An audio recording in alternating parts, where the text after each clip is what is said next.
কোরআনের মধ্যে রব্বি কারীম আল্লাহ পাক কেমন একটা তাসির রাখলেন, কেমন একটা আকর্ষণ রাখলেন। নবী আলাইহিস সালাতু ওয়াস সালামের কোরআনের তেলাওয়াত শুইনা যত মানুষ বাবা মুসলমান হলো, যত মানুষ এরকম কালিমা পড়া তারা মুসলমান হয়ে গেছে। অন্যান্য নবীর এরকম মুজিজা দেখার পর এত সংখ্যক মানুষ তারা মুসলমান হয় নাই। মুসলমান বাবা নবী আলাইহিস সালাতু ওয়াস সালাম হেরেমের চত্বরে বৈশা পয়গম্বর কোরআন তিলাওয়াত করতেছেন, আল্লাহর সঙ্গে কথা বলতেছেন। ওই সময় বাবা নবী আলাইহিস সালাতু ওয়াস সালাম তিলাওয়াত করে মক্কার মধ্যে দাউস গোত্র থেকে একজন সাহাবী আসছে, যিনি পরবর্তীতে কালিমা পড়া মুসলমান হয়ে গেছে। তার নাম ছিল হযরত তুফাইল ইবনে আমর আদ-দাউসি রাদিয়াল্লাহু তাআলা আনহু। হযরত তুফাইল ইবনে আমর দাউস গোত্র থেকে মক্কাতে আসলেন। মক্কার মধ্যে তার নানার বাড়ি ছিল। নানার বাড়িতে আসার পরে তার নানা নানি সবাই তাকে বুঝাইতে আরম্ভ করলেন, তোফায়েল শোনো শোনো, তোফায়েল শোনো, মক্কায় তোমার নানার বাড়ি, আমাদের বাসায় তুমি বেড়াইতে আসছো। শোনো, আমাদের মক্কার মধ্যে আব্দুল্লাহর বেটা মুহাম্মদ সে এরকম ভাবে নবুয়তের দাবিদার হয়ে গেছে। আর সে নাকি এরকম একটা কিতাব তিলাওয়াত করে, সে এমন একটা কিতাব এরকম পাঠ করে যেই কিতাবের মধ্যে জাদু আছে, যেই কিতাবের তেলাওয়াত একবার যেই কোনো মানুষ শ্রবণ করে ওই মানুষটার সাথে সাথে তার দলের অন্তর্ভুক্ত হয়ে যায়। সাবধান নাতি সাবধান, এরকম বাইতুল্লাহ তাওয়াফ করবা কিন্তু মুহাম্মদের কাছে যাইবা না এবং মুহাম্মদের তিলাওয়াত শুনবা না। আমার ভাই তুফাইল ইবনে আমর তিলাওয়াত যেন না শোনা লাগে, এই জন্য কানের মধ্যে তিনি এরকম ভাবে ঢিপ দিলেন, কানের মধ্যে তুলা দিয়া কানের ছিদ্রগুলা বন্ধ করলেন। আমার মুসলমান বাবা, আপনারা আওয়াজ করে বলেন তো হেদায়েতের মালিক কে? আর মোহাব্বত করা বলেন না কে? তুফাইল ইবনে আমর বাইতুল্লাহ চলে গেছে, বাইতুল্লাহ তাওয়াফ করতেছে, বাইতুল্লাহ গিয়া তাওয়াফ করতেছে। নবী আলাইহিস সালাতু ওয়াস সালাম হেরেমের চত্বরের মধ্যে বৈশা পয়গম্বর আল্লাহ পাক রব্বুল আলামিনের ঐশীগন্ত কোরআনটা তিনি তেলাওয়াত করতেছে। আর তুফাইল ইবনে আমর একবার তাওয়াফ করে তিনি ঘুরলেন, আবার তাওয়াফ করে যখন মাকামে ইব্রাহিমটা যখন পার হয়ে গেলেন, তুফাইল ইবনে আমর হঠাৎ করে পায়ের সাথে তার পায়ে একটা বাড়ি লেগে গেছে, আর সাথে সাথে তুফাইল ইবনে আমর জমিনের মধ্যে পড়ে গেছে, আর জমিনের মধ্যে পড়ে গেছে।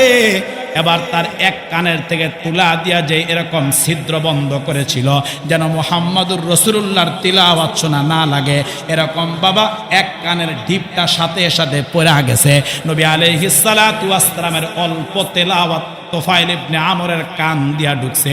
মহান রব্বে কারীম আল্লাহ এই তেলাওয়াতের তাসিরের কারণে অল্প তেলাওয়াত তার কলজার মধ্যে আল্লাহ পাক বসায়া দিছে। সাথে সাথে তুফাইল ইবনে আমর রাসূলুল্লাহর কাছে চলে গেছে। নবী আলাইহিস সালাতু ওয়াস সালামের কাছে তুফাইল আল্লাহর পয়গম্বরের কাছে গিয়া বললেন, ওগো আল্লাহর পয়গম্বর, আমাকে সবাই নিষেধ করছে আপনার তিলাওয়াত শোনার জন্য, সবাই নিষেধ করছে আপনার কাছে আসার জন্য, সবাই বলছে আপনাকে জাদু মন্ত্র তেলাওয়াত করেন। তবে আমি লাত মারাত উজ্জা কাবার রবের কসম করে বলি, আপনি যেটা তিলাওয়াত করেন আপনার বানানো নয়, এটা আপনার রচনা করা নয়, আপনি যেটা তিলাওয়াত করেন এটা সরাসরি আল্লাহ পাক রব্বুল আলামিনের কালাম। আপনি যেটা তেলাওয়াত করেন এটা রব্বে কাবার পক্ষ থেকে পাইছেন। শোনেন শোনেন পয়গম্বর, আমি তুফাইল আর বেঈমান থাকতে চাই না, আমি আর মুশরিক থাকতে চাই না, আমি আর এরকম কাফির থাকতে চাই না। আমি আপনার হাতের মধ্যে হাত দিলাম, এই মুহূর্তে আপনি আমাকে কালিমা পড়ায়া মুসলমান আমাকে বানায়া দেন। আয়াতে কারিমা তিলাওয়াত করেছি একটা, এর মধ্যে বিষয়বস্তু হচ্ছেন দুইটা। বলেন তো কয়টা? দুইটা। এক, কোরআনুল কারীমের মর্যাদা। দুই, কেউ যদি কোরআনুল কারীমকে অবমাননা করে, কেউ যদি কোরআনুল কারীমকে নিয়ে বিশুদ্ধার করে, কেউ যদি কোরআনুল কারীমকে নিয়ে কটূক্তি করে, তাহলে এই অবমাননা, অবজ্ঞা, কটূক্তির শাস্তিটা কি? আমার ভাই, আমি যে কিতাব থেকে আয়াতে কারিমা তিলাওয়াত করেছি, এই কোরআনুল কারীম হচ্ছে পৃথিবীতে এমন একটা জানালা যা দিয়ে পৃথিবীর অতীত বলেন, বর্তমান বলেন, ভবিষ্যৎ বলেন, সব কিছু দেখা যায়। এই কিতাব বিজ্ঞানীদের জন্য বিশাল এক বিজ্ঞান সংস্থা। এই কিতাব আইনবিদদের জন্য আইন বিশ্বকোষ। এই কিতাব ভাষাবিদদের জন্য শ্রেষ্ঠ ব্যাকরণ গ্রন্থ। বিজ্ঞানীরা গবেষণা আর রিসার্চ করে দেখেছেন, একটা মানুষের দুই ঠোঁটের মাঝখান এই ছোট্ট জবান থেকে, তার মায়ের পেট থেকে দুনিয়াতে পদার্পণ করার পর থেকে নিয়ে মসজিদের 4 পায়ার খাটিয়ার মধ্যে ওঠার আগ পর্যন্ত এই মানুষটার জবান দিয়া যতগুলা প্রশ্ন বের হতে পারে, যদি প্রত্যেকটা প্রশ্নকে একটা একটা করে লিখে যদি আল্লাহর কালামকে সামনে রেখে উত্তর চাওয়া হয়, তার জবাব চাওয়া হয়, মহান রব্বে কারিম আল্লাহ বলেন, হে পৃথিবীর মানুষ শোনো, শুধু একটা মানুষের জবানের প্রশ্ন কেন, কিয়ামত পর্যন্ত এই পৃথিবীতে যত মানুষ আসছে এবং আসবে, এমনকি যারা মায়ের রেহেম আলমের রুহের জগতের মধ্যে আছে, যদি প্রত্যেকটা মানুষকে একত্রিত করে যদি প্রত্যেকটা মানুষের জবানের প্রশ্নগুলাকে একটা একটা করে লিখে যদি আমার কোরআনকে সামনে রেখে আমার কালামকে সামনে রেখে উত্তর চাওয়া হয়, এরপরও আমি রব বলবো, এরপরও আমি মালিক বলি, এর চাইতে আরো হাজার হাজার লক্ষ লক্ষ কোটি কোটি গুণ প্রশ্নের উত্তর দিয়া আমি আল্লাহ আমার কালামকে সাজায়া রাখছি। সুবহানাল্লাহ। আমার ভাই, আজ পর্যন্ত পৃথিবীতে এমন কোন কিতাব রচিত হয়নি, এমন কোন কিতাব আজ পর্যন্ত কেউ রচনা করতে পারে নাই, আবিষ্কার করতে পারে নাই, যেই কিতাবের এত বেশি শান বয়ান করা হয়েছে, যেই কিতাবের এত বেশি মান বয়ান করা হয়েছে, যেই কিতাবের এত বেশি ব্যাখ্যা বিশ্লেষণ লেখা হয়েছে, বলা হয়েছে, যেই কিতাবের এত বেশি শানে নুজুল লেখা হয়েছে, যেই কিতাবের এত বেশি তাফসীর লেখা হয়েছে, আজ পর্যন্ত রচনা হয় নাই, আবিষ্কার হয় নাই, যা আল্লাহ পাকের কালামের করা হয়েছে, আল্লাহ পাকের কোরআনের করা হয়েছে। আমার ভাই, ইতিহাসবিদগণ লিখে যে পৃথিবীর জমিনের ভিতরে সবচাইতে বেশি তাফসীর বলেন, ব্যাখ্যা বিশ্লেষণ বলেন, শানে নুজুল বলেন, সবচাইতে বেশি আল্লাহ পাকের কালামের লেখা হয়েছে। এই পৃথিবীতে কোরআনুল কারীমের তাফসীর লেখা হয়েছে 450। এর মধ্যে সবচাইতে বেশি কোরআনুল কারীমের তাফসীর লেখা হয়েছে বাংলা ভাষায়, আমাদের মাতৃভাষায় 120 খানা। সুবহানাল্লাহ, জোরে পান। এর মধ্যে ফার্সিতে লেখা হয়েছে 26টা, ইংরেজিতে লেখা হয়েছে 18টা, উর্দুতে লেখা হয়েছে 50টা। তবে সবচাইতে বেশি আল্লাহ পাকের কালামের তাফসীর লেখা হয়েছে, সবচাইতে বেশি আল্লাহর কোরআনের শানে নুজুল লেখা হয়েছে। আর ইতিহাসবিদগণ লিখেন যে আল্লাহর কোরআনের পরে এই পৃথিবীর জমিনে একজন মহামনীষীর জিন্দিগি লেখা হয়েছে, একজন মহামানবের জীবনী লেখা হয়েছে। শুধু এত বেশি জীবনী অন্য কোন মানবের রচনা হয় নাই, অন্য কোন মানুষের রচনা হয় নাই। সবচাইতে বেশি এই পৃথিবীতে আমার আপনার পয়গম্বরের সিরাত আর সুরাত, আমার আপনার পয়গম্বরের জীবনী এই পৃথিবীতে লেখা হয়েছে 12,000 ভাষায়। সুবহানাল্লাহ। এখন আমি আপনাদের কাছে ছোট্ট একটা প্রশ্ন, ছোট্ট একটা কথা আপনাদের কাছে জানতে চাই। আপনারা বলেন তো, যেই কিতাবের এত বেশি শান বয়ান করা হল, যেই কিতাবের এত বেশি মান বয়ান করা হল, যেই কিতাবের এত বেশি শানে নুজুল লেখা হইল, এত বেশি তাফসীর লেখা হইল, আপনারা আওয়াজ করে বলেন তো, কোন মানুষ যদি পৃথিবীতে চায়, কোন মানুষ যদি এটা চায়, যেই কালামের এত মর্যাদা বয়ান করা হয়েছে, এই কিতাবটা এই দুনিয়ার জমিন থেকে চাইলেই বলেন কোন মানুষ কখনো কোরআনকে মিটাইয়া দিতে পারবে? বলেন না, বলেন না, পারবে? কারণ আমাদের একটা প্রশ্ন আছে।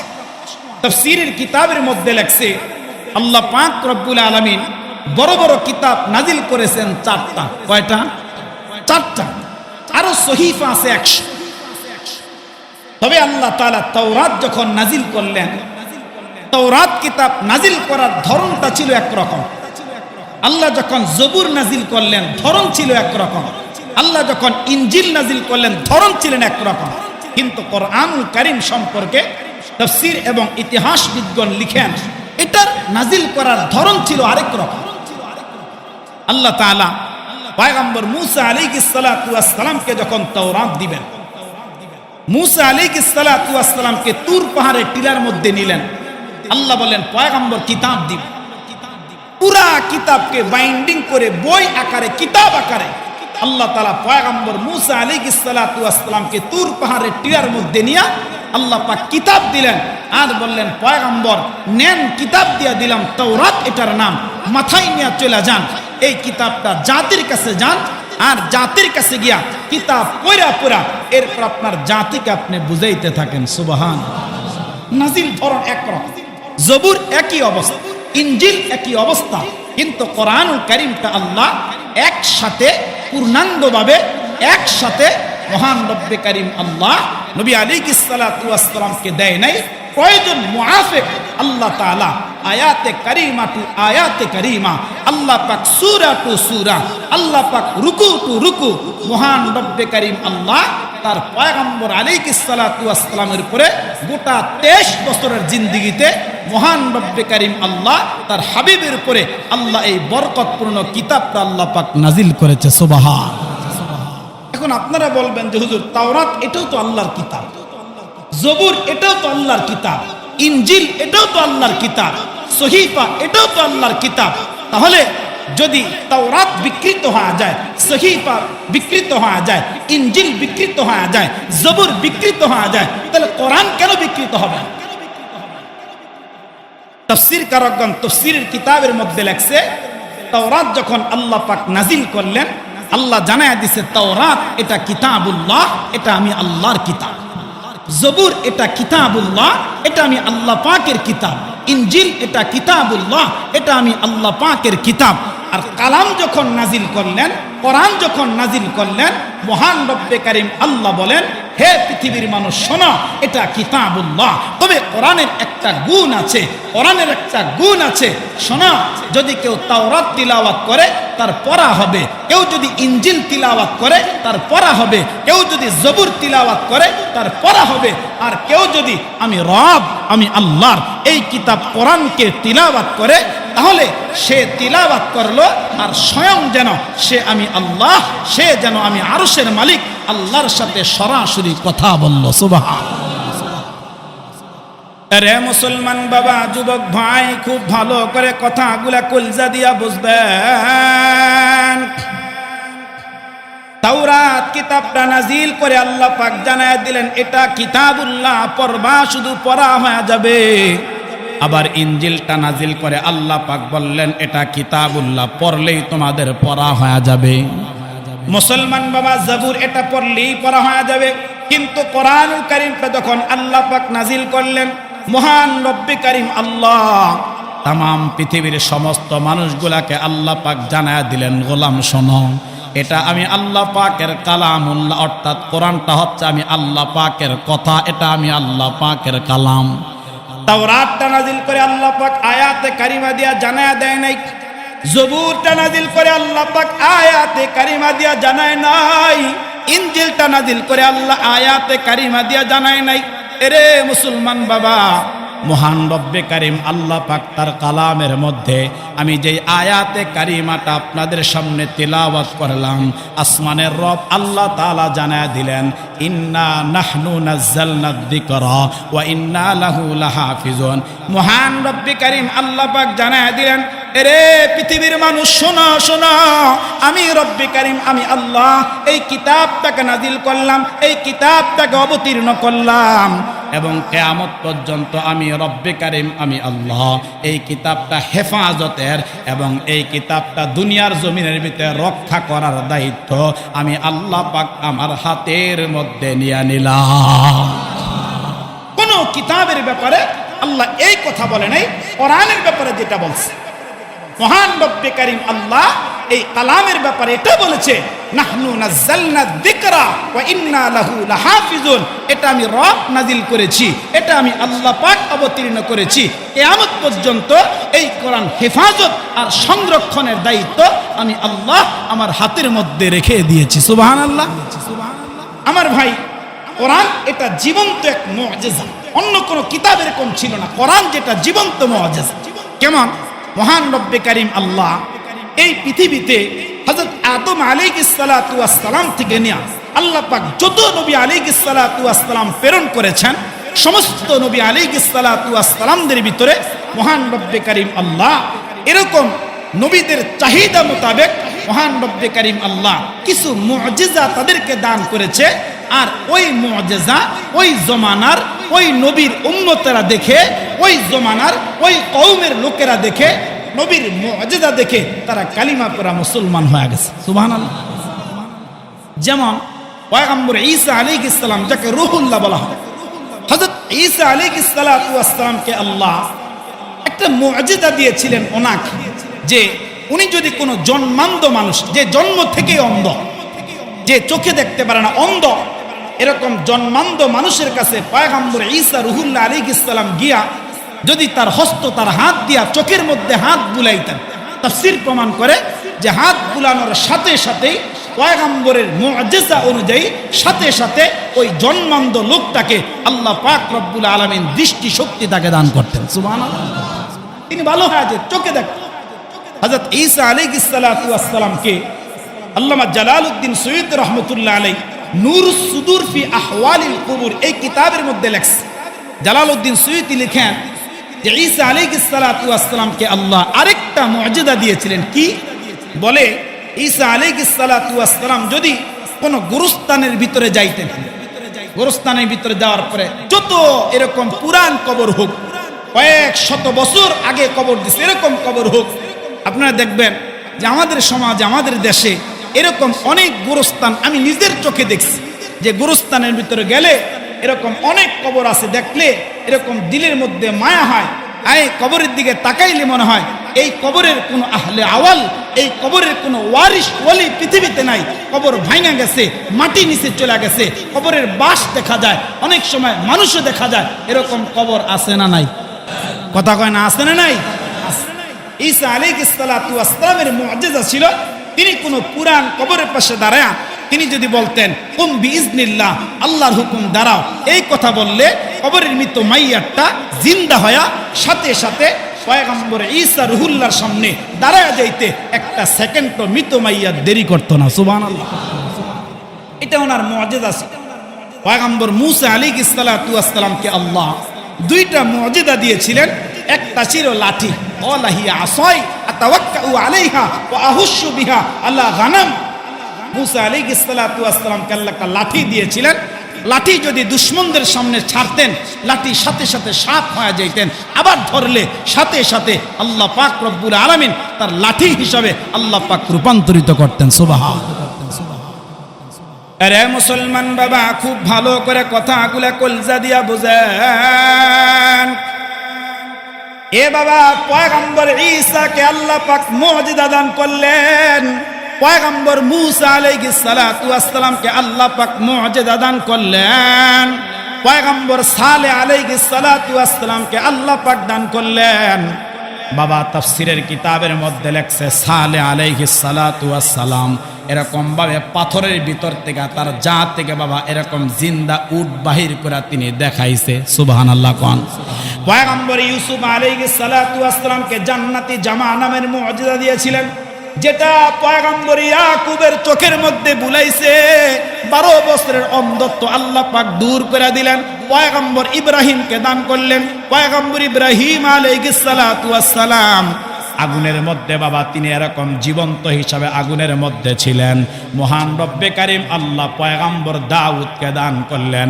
দাউদ আলাইহিস সালাতু ওয়াস সালাম যদি কোনো শক্ত লোহাকে হাতের মধ্যে ধরতেন, শক্ত লোহাকে হাতের মধ্যে নিতেন, আল্লাহ পাক সাথে সাথে পয়গম্বর দাউদের মুআজিজা স্বরূপ আল্লাহ পাক মোমের মতো নরম বানায়া দিতেন।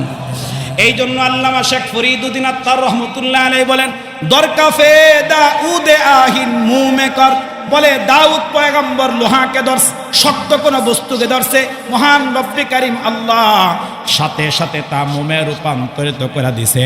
নবী আলাইহিস সালাতু ওয়াস সালামের মুআজিজা দেখা বাবা এরকম পূর্বেকার জমানার কওমের উম্মতরা কালিমা পড়া মুসলমান হইছে, কিন্তু আমার আপনার পয়গম্বরকে আল্লাহ পাক যত মুআজিজা দান করেছে তার মধ্যে সর্বশ্রেষ্ঠ মুআজিজা ছিল জীবন্ত আল্লাহর কোরআন। সুবহানাল্লাহ। আল্লাহ পাক জীবন্ত কোরআন রাসূলকে দান করেছে। মহান রব্বে কারিম আল্লাহ জীবন্ত কোরআন আপনার আমার পয়গম্বরকে দান করেছেন। এই কোরআনের মধ্যে এত পাওয়ার ছিল, এই কোরআনের মধ্যে রব্বে কারিম আল্লাহ এমন একটা আকর্ষণ আল্লাহ পাক দান করেছিলেন। বলে কোরআন তেলাওয়াতের মধ্যে এমন একটা পাওয়ার আছে, কোরআন তেলাওয়াতের মধ্যে এমন একটা আকর্ষণ আছে। আমার ভাই বলে মুআজিজা দেখা যত মানুষ কালিমা না পড়ছে কিন্তু নবীর তিলাওয়াত ছুঁই না লক্ষ কাফের মুসলমান হয়ে গেছে। এটার বড় এক পাওয়ার, এটার মধ্যে বড় একটা তাসির আছে। কেমন তাসির? আমি ছোট্ট দুইটা কথা আপনাদেরকে শোনাই, যেহেতু কথা লম্বা করার সুযোগ নাই। শুধু এই কোরআন যে জীবন্ত এক মুআজিজা এরকম নয়, তারা কাফের ছিলেন, তারাও এটা স্বীকারোক্তি দিয়েছে, অমুসলিমরাও এটা স্বীকারোক্তি দিয়েছে যে হ্যাঁ এটা দুনিয়ার মুহাম্মাদুর রাসূলুল্লাহর এরকম রচিত কিতাব না, এটা সরাসরি আল্লাহর পক্ষ থেকে ঐশী বাণী, এটা আল্লাহ পাকের কালাম। সুবহানাল্লাহ। এটা কাফেররাও স্বীকারোক্তি দিচ্ছে, কাফেররাও এটা স্বীকারোক্তি দিচ্ছে। আমার ভাই বনি সুলাইম গোত্রের কায়েস বিন নুসাইবা রাদিয়াল্লাহু তাআলা পরে সে মুসলমান হয়েছে। বলে আমি একবার মুহাম্মাদুর রাসূলুল্লাহর দরবারে গেছি। মুহাম্মাদুর রাসূলুল্লাহর দরবারে যাওয়ার পরে আমি দেখলাম যে মুহাম্মদ তিলাওয়াত করতেছে। সুবহানাল্লাহ, জোরে কোন, যে মুহাম্মাদুর রাসূলুল্লাহ তিলাওয়াত করতেছে, কোরআন পড়তেছে। আমি কায়েস বিন নুসাইবা রাসূলুল্লাহর তিলাওয়াত শুনলাম।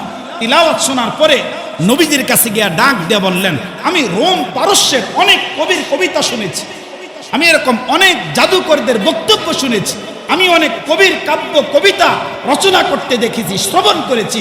তবে মুহাম্মদ তুমি যেটা তিলাওয়াত করলা, আমি আমার লাত মানত উজ্জা যার পূজা করি, আমি যার উপাসনা করি, আমি তার নামের কসম করে বলি এটা দুনিয়ার কোন মানুষের রচয়িত কোনো কিতাব না, দুনিয়ার কোন মানুষের বানানো কোনো পড়া নয়, কোনো কিতাব নয়। তবে আমার দিল সাক্ষী দেয় এটা সরাসরি আসমানের মালিক আল্লাহ পাকের কালাম। মুহাম্মদ তোমার হাতে হাত দিলাম, কালিমা পড়ে আমাকে মুসলমান বানায় দাও। ওই মুহূর্তে আমার ভাই সুলাইম গোত্রের কায়েস বিন নুসাইবা সাথে সাথে মুসলমান হয়ে গেছে, তার গোত্রের মধ্যে চলে গেছে। আর গোত্রের মধ্যে গিয়া এবার গোত্রের মানুষদেরকে তিনি দাওয়াত দিতে আরম্ভ করলেন। শোনো, অনেক কবির কবিতা শুনেছি, অনেক কবির কাব্য রচনা শুনেছি, অনেক জাদুকরদের কথা শুনেছি।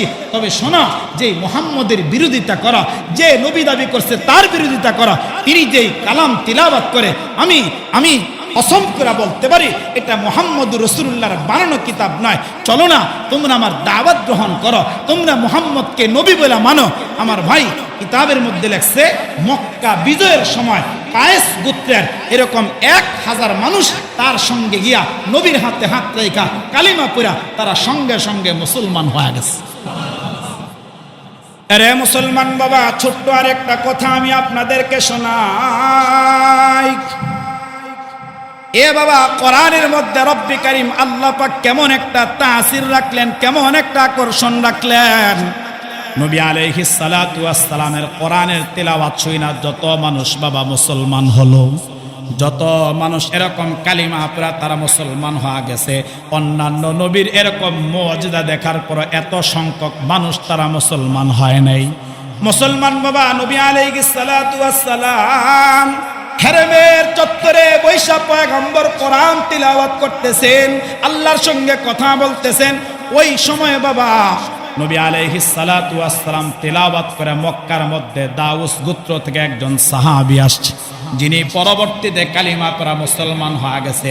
তার নাম ছিল হযরত তুফাইল ইবনে আমর আদ-দাউসি রাদিয়াল্লাহু তাআলা আনহু। হযরত তুফাইল ইবনে আমর দাউস গোত্র থেকে মক্কাতে আসলেন। মক্কার মধ্যে তার নানার বাড়ি ছিল। নানার বাড়িতে আসার পরে তার নানা নানি সবাই তাকে বুঝাইতে আরম্ভ করলেন, তোফায়েল শোনো শোনো, তোফায়েল শোনো, মক্কায় তোমার নানার বাড়ি, আমাদের বাসায় তুমি বেড়াইতে আসছো। শোনো, আমাদের মক্কার মধ্যে আব্দুল্লাহর বেটা মুহাম্মদ সে এরকম ভাবে নবুয়তের দাবিদার হয়ে গেছে। আর সে নাকি এরকম একটা কিতাব তিলাওয়াত করে, সে এমন একটা কিতাব এরকম পাঠ করে যেই কিতাবের মধ্যে জাদু আছে, যেই কিতাবের তেলাওয়াত একবার যে কোনো মানুষ শ্রবণ করে ওই মানুষটা সাথে সাথে তার দলের অন্তর্ভুক্ত হয়ে যায়। সাবধান নাতি সাবধান, এরকম বাইতুল্লাহ তাওয়াফ করবা কিন্তু মুহাম্মদের কাছে যাইবা না এবং মুহাম্মদের তিলাওয়াত শুনবা না। আমার ভাই তোফাইল ইবনে আমর তিলাওয়াত যেন না শোনা লাগে, এই জন্য কানের মধ্যে তিনি এরকম ভাবে ঢিপ দিলেন, কানের মধ্যে তুলা দিয়া কানের ছিদ্রগুলা বন্ধ করলেন। আমার মুসলমান বাবা, আপনারা আওয়াজ করে বলেন তো হেদায়েতের মালিক কে? আর মোহাব্বত করা বলেন না কে? তোফাইল ইবনে আমর বাইতুল্লাহ চলে গেছে, বাইতুল্লাহ তাওয়াফ করতেছে, বাইতুল্লাহ গিয়া তাওয়াফ করতেছে। নবী আলাইহিস সালাতু ওয়াস সালাম হেরেমের চত্বরের মধ্যে বৈশা পয়গম্বর আল্লাহ পাক রব্বুল আলামিনের ঐশীগন্ত কোরআনটা তিনি তেলাওয়াত করতেছে। আর তোফাইল ইবনে আমর একবার তাওয়াফ করে তিনি ঘুরলেন, আবার তাওয়াফ করে যখন মাকামে ইব্রাহিমটা যখন পার হয়ে গেলেন, তোফাইল ইবনে আমর হঠাৎ করে পায়ের সাথে তার পায়ে একটা বাড়ি লেগে গেছে, আর সাথে সাথে তোফাইল ইবনে আমর জমিনের মধ্যে পড়ে গেছে, আর জমিনের মধ্যে পড়ে গেছে। এবার তার এক কানের থেকে তুলা দিয়া যে এরকম ছিদ্র বন্ধ করেছিল যেন মুহাম্মদুর রাসূলুল্লাহর তিলাওয়াত শোনা না লাগে, এরকম বাবা এক কানের ঢিপটা সাথে সাথে পড়ে গেছে। নবী আলাইহিস সালাতু ওয়াস সালামের অল্প তেলাওয়াত তোফাইল ইবনে আমরের কান দিয়া ঢুকছে। মহান রব্বে কারীম আল্লাহ এই তেলাওয়াতের তাসিরের কারণে অল্প তেলাওয়াত তার কলজার মধ্যে আল্লাহ পাক বসায়া দিছে। সাথে সাথে তোফাইল ইবনে আমর রাসূলুল্লাহর কাছে চলে গেছে।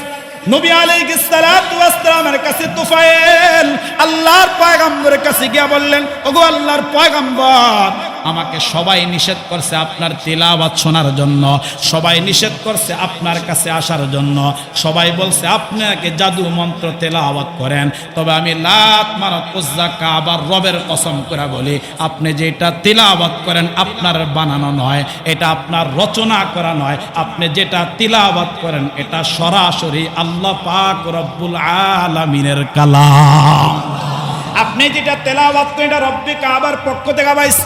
শোনেন শোনেন পয়গম্বর, আমি তোফায়েল আর বেঈমান থাকতে চাই না, আমি আর মুশরিক থাকতে চাই না, আমি আর এরকম কাফির থাকতে চাই না।